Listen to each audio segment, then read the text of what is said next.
এখনও জাতিসংঘের সদস্য রাষ্ট্রের আনুষ্ঠানিক স্বীকৃতি পায়নি ফিলিস্তিন। বারবার তাদের পথে বাধা হয়ে দাঁড়িয়েছে ইসরায়েলের ঘনিষ্ঠ মিত্র যুক্তরাষ্ট্র। এমন বাস্তবতায় ফিলিস্তিনকে রাষ্ট্র হিসেবে স্বীকৃতি দিতে স্পেন, আয়ারল্যান্ড ও নরওয়ে ঐতিহাসিক ঘোষণায় বিশ্ব শক্তিগুলোর উপর চাপ বাড়বে। আরও জানাচ্ছেন Shaon Mahfuz. The compound overlooks the western wall.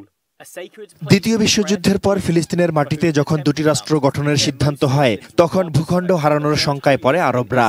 ইহুদিদের সঙ্গে কয়েক দফায় বাধে রক্তাক্ত সংঘর্ষ। দুই জাতির ক্ষোভের আগুন আজও জ্বলছে। জাতিসংঘের ওই সিদ্ধান্তের পর পেরিয়ে গেছে ৭৬ বছর। সংস্থাটির ১৯৩টি সদস্য দেশের মধ্যে ১৪০টি দেশ ফিলিস্তিনকে রাষ্ট্র হিসেবে স্বীকৃতি দিয়েছে, কিন্তু এখনও জাতিসংঘের সদস্য রাষ্ট্রের আনুষ্ঠানিক স্বীকৃতি পায়নি ফিলিস্তিন। গাজায় চলমান ইসরায়েলি হামলার মধ্যে গত এপ্রিলে ফিলিস্তিনের প্রতি বৈশ্বিক সমর্থন দেখানোর উদ্যোগ নেয় জাতিসংঘের সাধারণ পরিষদ। দেশটিকে জাতিসংঘের পূর্ণ সদস্য করার পক্ষে ভোটাভুটিতে নিরঙ্কুশ সমর্থন দেয় ১৪৩টি দেশ। সুপারিশ পাঠানো হয় নিরাপত্তা পরিষদে, কিন্তু যুক্তরাষ্ট্রের নগ্ন হস্তক্ষেপে সেই সুপারিশ ঝুলে আছে।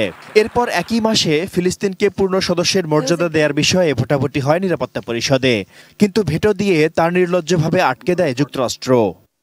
We believe this approach can tangibly advance Palestinian goals in a meaningful and enduring way. যুক্তরাষ্ট্র, জার্মানি, যুক্তরাজ্য, ফ্রান্স, জাপান এবং কানাডা ফিলিস্তিনকে রাষ্ট্র হিসেবে স্বীকৃতি না দিলেও দ্বিরাষ্ট্রভিত্তিক সমাধানের পক্ষে তারা। তবে দেশগুলোর এমন দ্বিমুখী অবস্থানকে তাদের ভণ্ডামি বলে মনে করা হয়। এমন বাস্তবতায় ফিলিস্তিনকে স্বীকৃতি দিতে স্পেন, আয়ারল্যান্ড ও নরওয়ের ঐতিহাসিক ঘোষণায় ইউরোপের শক্তিশালী দেশগুলোর উপর চাপ বাড়বে।